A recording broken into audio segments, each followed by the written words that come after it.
તમારા પૂજા ઘરમાં આ 3 વસ્તુઓ રાખો। જે ઘરમાં આ 3 વસ્તુઓ પૂજા ઘરમાં રાખવામાં આવે છે તે ઘરના લોકો ખીલે છે અને સમૃદ્ધ થાય છે। 1.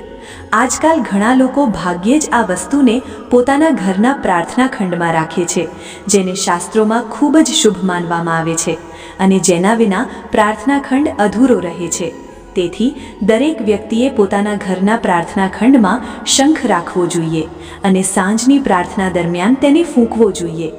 શંખ ફૂંકવાથી દેવતાઓ અને પૂર્વજોના આશીર્વાદ મળે છે। 2. ઘરના પૂજા ઘરમાં કાચબાની મૂર્તિ રાખવી ખૂબ જ શુભ માનવામાં આવે છે। જે ઘરમાં કાચબાની મૂર્તિ ન હોય ત્યાં દેવી લક્ષ્મી પ્રવેશ કરતી નથી। તેથી ઘરમાં અસ્થાયી રૂપે સંપત્તિનો વાસ કરવા અને સમૃદ્ધિનું આગમન જાળવી રાખવા માટે પૂજા ઘરમાં કાચબો રાખવો જોઈએ। 3. તમારે તમારા પૂજા રૂમમાં એક નાની વાંસળી રાખવી જોઈએ।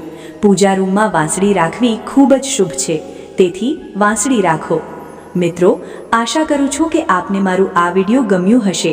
જો આ વિડીયો પસંદ આવ્યો હોય તો કૃપા કરીને વિડીયોને એક લાઈક કરી ચેનલને સબસ્ક્રાઇબ જરૂરથી કરી લેજો અને તમારા મિત્રોને પણ શેર કરો, જેથી તેઓને પણ તેનો લાભ મળે। આ રીતે મારી સાથે